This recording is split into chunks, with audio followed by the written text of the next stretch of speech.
Ladies and gentlemen, boys and girls, it is Monday, July 8th, and this is status update number 21. We are of the legal drinking age. I'm talking Burnett's, I'm talking Twisted Teas, I'm talking the original Four Locos. How we doing?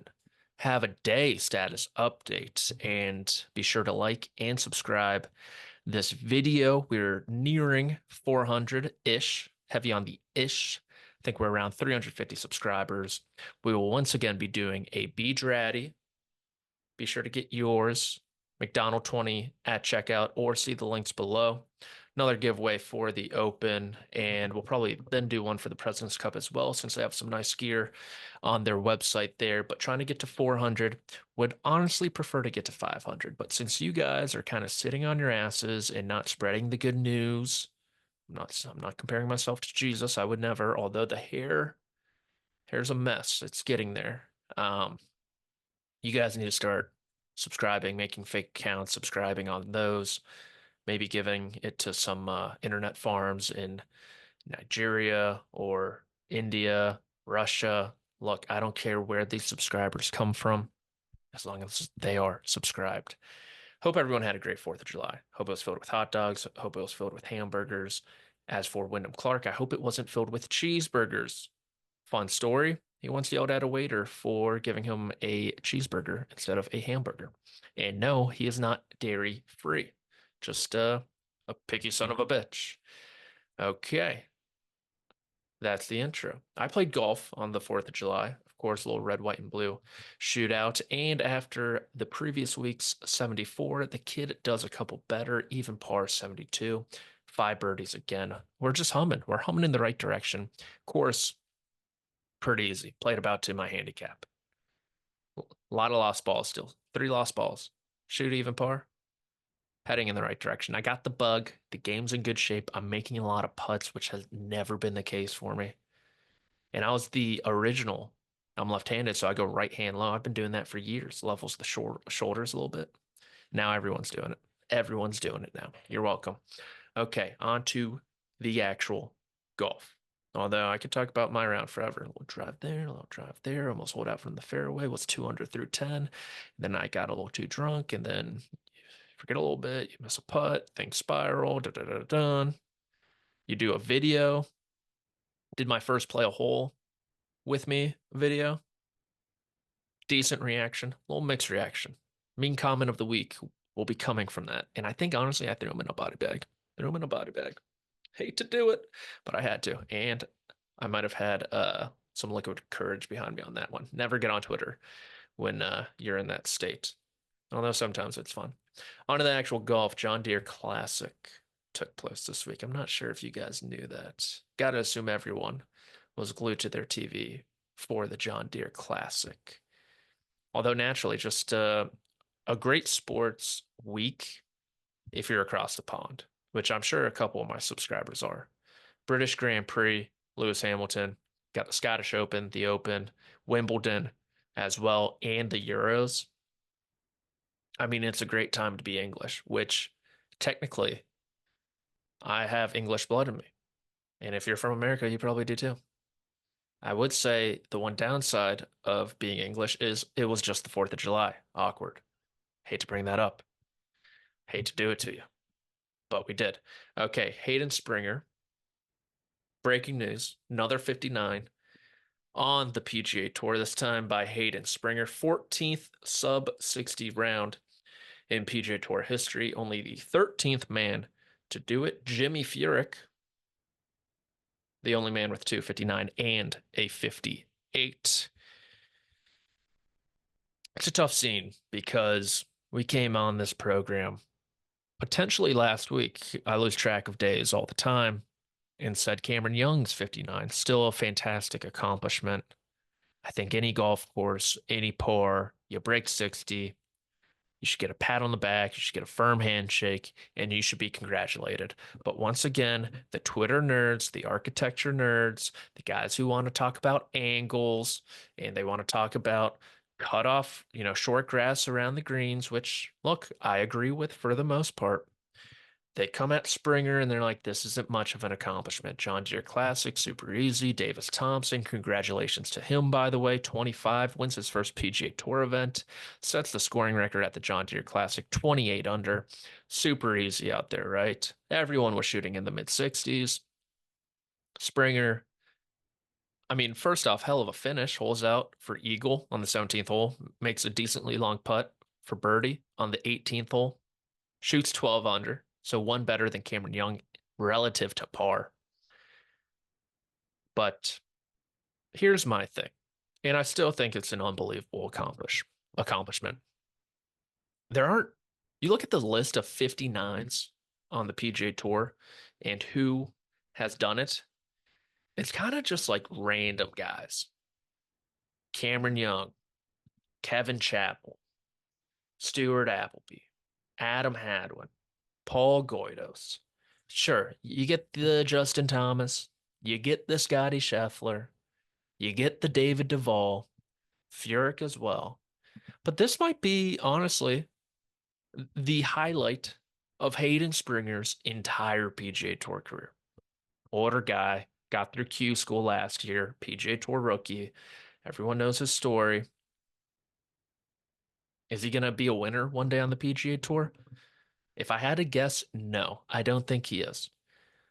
But he shoots a 59 on a PGA Tour event. He can tell everyone for the rest of his life, guess what? I'm one of 14 scores that have come under 60 on the PGA Tour.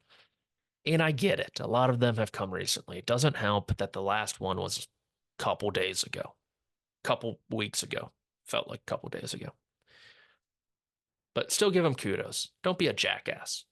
Just don't be a jackass, right? I get it. It's the John Deere Classic week. Farming, engagement, they all go together. I understand it. Just don't be a jackass. So kudos to you, Hayden Springer. Tell them to go step on a Lego. I digress. On to the weekend play. Saturday got off to a ferocious start there at TPC Deer Run when one Jordan Spieth birdied 5 holes in a row at one point. He turns in 29. He adds a birdie on 10, nearly holes out from the fairway for an eagle. He's 8 under through 12.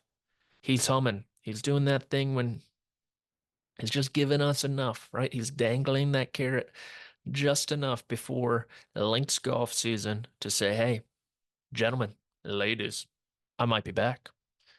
And then something kind of weird happened. 13th hole, middle of the fairway, tucked left pin, about 109, I believe, if my memory serves me correct. Wedge in hand. Talked about it after his round. Pulls it left, complete X on the yardage book. You cannot go left to that pin. And he's walking up to the green. He's still talking about the shot. He's still talking about the shot. He's over his third at this point, right? Over his third chip, he's talking about the shot. He's talking about the shot. Mikey, Mikey, Mikey, Mikey. It was the right shot. I felt pretty good about it. Just can't believe that happened. Yada, yada, yada. Boom, swings. Leaves his third short, not even on the green. And he's still talking about his second shot. He's like, oh my goodness, I cannot believe I just did that. Boom, up and down, bogey. Dreams of a 59. Gone. Ends up shooting 8 under, 63. So plays his last third of that round in even par after getting off to a great start. But man, it's just like, buddy, I get it. Someone like you might miss a couple greens with your wedge in hand. Someone like me, probably not. Right? Even par 72 most recently. And it's just like, put it behind you. Right? Harness the good, block out the bad. Harness good, block out bad. And it just doesn't seem like Jordan Spieth can really do that right now. Look, he's tickling us a little bit. I'm not going to lie. Top 30 finish, sad to say. Good stuff from Jordan Spieth. The iron play had its moments, made a lot of putts, continues to drive the piss out of the golf ball. Now you get him to links golf, where, guess what? He has been a maestro throughout his career. Renaissance Club this week in North Berwick, Scotland. And then we're going to Royal Troon, which, oddly enough, very oddly enough, if you look at course comparisons, somehow lines up with TPC Deer Run. Why? How? That's the architecture boards for that one. I'm sure that they'll know that one. But I think Spieth, honestly, I don't want to say to take a Xanax or a chill pill or any of that, but maybe like a THC gummy, weed gummy before bed, a little mellow. You put the kids down, a little mellow, then coast.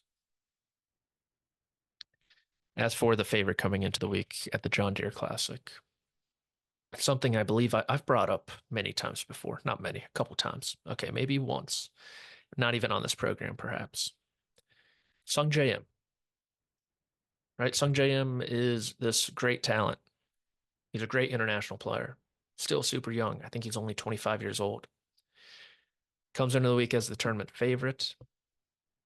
Saturday, shoots one under 70, more or less plays himself out of the golf tournament. Has a nice Sunday. Starts his final round with 5 straight birdies, which I think everyone was doing. Finishes T12 end of the week. Fifth straight top 12 finish on the PGA Tour in non-majors. In majors this year, miscut at the Masters, miscut at the PGA Championship, miscut at the US Open. Odd year. And it's weird. You think about the elite of the elite, and I'm not going to compare Jordan Spieth, who's won 2 times in 7 years, to Sung J M, or a Justin Thomas who hasn't won since that 2022 PGA Championship. So over 2 years now with Sung J M. I'm not going to compare Xander Schauffele or Patrick Cantlay, perhaps. I mean, Xander before the PGA, right? No, I mean he had won Scottish Open. He's won a Tour Championship before. He's won a WGC before. Cantlay's won a FedEx Cup before, a couple playoff events as well. And it's just odd to me that someone like Sung J M, who is a tier below those guys, probably I would put him, oh gosh, like a Terrell Hatton almost, which might be a little mean. And sorry, just got a text message from a source. Kidding. I think it's just odd to me that this guy gets a free pass for not winning, for not even contending. When's the last time Sung J M contended, legitimately contended in a golf tournament? Because guess what? His last win, as I look it up right now, was dun dun dun dun October 10th, 2021. That is almost 3 years. 3 years. Yes, he's won a couple times on the Korean Tour. But it's odd how he hasn't really contended. It's great. In 2023, he had one top five finish, Farmers Insurance Open. In 2024, he has 3 top 5 finishes. Century, Wells Fargo Championship, which both of those not in the mix, and the Travelers Championship. T3, 2 strokes behind, just off the playoff. Like, was Sung J M ever going to win that golf tournament? I don't think so. So it's cool to see that he is playing much better golf because he's kind of like a sneaky, quiet, funny guy. JT and Spieth always make fun of him a little bit during President's Cup weeks. Seem to like him, but it's just odd someone of his talent never really gets the critique of others, and I don't know why. I really don't. And I'm not trying to be at the forefront of this. I've got my hater list. He's not on it. I just think it's weird. Biggest news to come out of this week, which has not come out yet, but the PGA of America announces they will be naming the 2025 Ryder Cup captain tomorrow in New York City, the Windy City. And there are some potential candidates. First thought, many of you are probably saying Tiger Woods. Tiger Woods is going to be the 2025 U.S. Ryder Cup captain. To that, I say not so fast, my friends. I don't think it's going to be him. I think one, if he wanted it, he would have already accepted it. And I think two, I think he's kind of laid some breadcrumbs out there saying he doesn't want it. He's busy trying to save the PGA Tour. You can't save the PGA Tour and the U.S. Ryder Cup team at the same time. So if it's not Tiger, although His jet potentially made some moves to JFK. Not my research. Saw it on a random Twitter page, so I know it to be true. So not him. Who should it be? Well, originally, I think the plan was going to be Phil Mickelson. Phil Mickelson at Bethpage makes all the sense in the world. They wanted him to win the US Open there when Lucas Glover won. Would have been awesome. It's just a shame. Not going to happen. It's a bloody, bloody shame. So, taking out Tiger, taking out Phil, who was never in consideration after his move to Live Golf. Whether you think that's fair or not, completely different conversation, which I will not be having with you now. Candidates per people. Matt Kuchar. Hmm. Hmm. Could be good for cost cutting. Webb Simpson. And Stewie Sink. Stewie Sink. Got a leak in my faucet. Stewie Sink. Freddie Couples? Ah, man. I don't think it's going to be Freddie Couples. So I think the growing sentiment is that Stewie Sink is going to be the 2025 US Ryder Cup captain. And he doesn't have any experience. He was just named a assistant captain for the 2024 President's Cup team, which is currently led by Jim Furyk, and he is joined by Justin Leonard and Kevin Kisner and Stewie Sink. Played in 4 President's Cups. It's odd because we have John Wood, for those of you who don't know, former caddy of Matt Kuchar, former NBC on-course guy. Great at his job, don't get me wrong. And, oh, hello. What? Stop texting me. It's like every time I fire up the content machines, people are texting me. The 1 hour out of the entire week they want to text me is right now, which is fair. It's Monday morning. People are going berserk. But I really don't care who the uh, the U.S. Ryder Cup captain is. Yes, it's such an easy scapegoat, but this is such a can't lose situation for whoever's coming in. One, Bethpage Black, you get home course advantage, you get to set it up how you want to. Two, you're coming off the heels of Zach Johnson in that abysmal performance. I mean, PGA of America could do the funniest thing ever. It's like, hey, Europe, we see your Luke Donald going back-to-back captaincy, and we raise you Zach Johnson doing the back-to-back captaincy. That's how confident we are on home soil. I kind of hope that happens, although it's not going to, and it should not happen. And it seems like they've put some checks and balances in place where we have John Wood who's serving it. I think it's like pretty much the GM now. They made a completely new position after the god awful performance by the leadership room in Rome, where it's like, okay, maybe don't pick some of these guys. Maybe don't pick Ricky Fowler, whose game has fallen off a cliff. Maybe don't send off uh, Sam Burns an alternate shot. Maybe don't sit your best duo, which you used a couple captains picks on the first session, right? And so maybe don't get the rah-rah speech until after you're down by like 5+ points, right? Maybe do that before. And so I think there's enough checks and balances in place in this new position that something like a Zach Johnson captaincy won't happen again. And I will say, I hope there's much more new blood. Is Stewart Sink the answer? I don't know. Is Webb Simpson the answer? I don't know. At the end of the day, though, guys have to go out and play good golf. And I get always the rebuttal is look at this team spirit Europe has garnered. They seem to really care more. They seem to do this more. They seem to really like each other and play for each other. I think I've always thought that's a bunch of baloney. I've always thought that's a bunch of baloney. It's like, oh, Patrick Cantlay wants to get paid. Xander wants to get paid. No one on Europe wants to get paid. I don't think that matters. Okay. Some guys have bad weeks, some guys, the moment's too big for them. Think kind of Wyndham Clark, honestly, coming down the stretch on 18 a couple times there in Rome.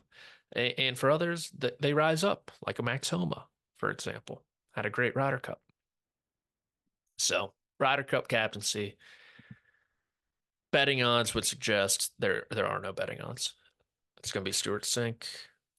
If Tiger's the captain, I don't really I don't know what that's going to mean. I think it's great, I guess. Right? It's just a bunch of old dudes in a leadership position that can be somewhat of a vanity position and who has everything going for them. This is the best time to be a U.S. Ryder Cup captain, in my opinion.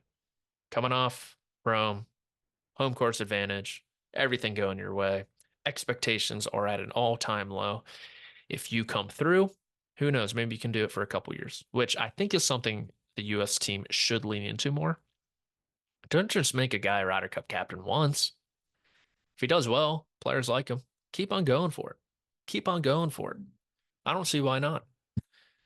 All right. Another short episode. Very fun week ahead. Very fun couple of weeks ahead. Scottish Open. Your winner this week is going to be none other than Victor Hovland. Yeah, it's time for Vic to get back into the winner's circle. He's going to be your winner. Contenders will include Tommy Fleetwood, obviously. He's going to miss a putt on the 15th hole late, which will be disappointing. Rory McIlroy returns to face the music after not playing in the Travelers Championship, after not speaking to the media at the U.S. Open. He is returning to defend his title, which he broke the heart of Robert McIntyre and the rest of Scotland, from Oban, Scotland. I'm just a boy from Oban, Scotland. My name's Bobby McIntyre. My dad was just a greenskeeper. That was a different accent there towards the end. Live Golf also returns. They're at Valderrama. A couple names I'm looking at. Obviously, John Rahm coming to Spain, growing the game in the home country in España. Sergio Garcia coming off the failed qualification of the Open. Just slow play, potential factor there. Not by him, but by the Marshalls. And I think the big name I'm looking at Valderrama is going to be Brooks Koepka. He's hit the ball great in majors, past couple of them. Didn't play well in Nashville. I don't think any of them cared in Nashville, to tell you the truth. I think they all just had a great time. Went on Broadway, partied, had fun, got out of town. So he's one I'm looking at. Played well at Valderrama last week as well. Shows any signs of life. Threat for the Open. Come April, Grand Slam at Augusta National. Now that would be juicy. And yeah, I think that's it. Okay. Anything else? Oh, the ISCO Championship. ISCO. The Is Company, perhaps. Luke Clanton, amateur. Did not talk about him. Obviously has been playing unbelievable golf. Top 10 at the Rocket Mortgage Classic. T2 yesterday at the John Deere Classic. He is your betting favorite to win the ISCO Championship. If he wins that tournament, he can say bye-bye to the A next to his name. He will be turning professional. That is my best bet of the week. If he wins, he will turn professional. Great game, though. Same with Michael Thor Bjornsson, which I always get confused with Thor Bjorn Olesen. Michael Thor Bjorn Olesen is what I call them. A complete mental pretzel after I say that name. I have no idea what I'm talking about. I lose it all. Lose all sense of motor skills. That's it, though. Everyone have a great week. Everyone have a fun earning seasons. Shout out to Paramount. And we'll be back next week. We will have the Open Championship preview show, player profiles, course notes, all that fun stuff on, let's do Sunday, at some point on Sunday. Try to be early to market here, right? And yeah, that'll do that. That'll be that. Yes. If it is said, then so be it. Shout out to cousin Greg. We will do that giveaway, B Dratty giveaway as well during that episode. So be sure to tune in, listen, and like, subscribe this page. We could really use your help. There are a couple fun things happening in the background, just some conversations, which could be interesting. Hmm, I know. I'll keep you on your toes. That's why you come back. It's like, oh, this show sucks. And then all of a sudden, it's like Jordan Spieth, 72nd hole, John Deere Classic. From the trees around them, boom, 2 feet birdie. That's kind of like me. I always bring you right back in. Okay, alrighty. For producer Pat, for intern Rick, I am Patrick. This was status update number 21. I hope everyone has a cold beverage to celebrate, and I will catch you guys next week.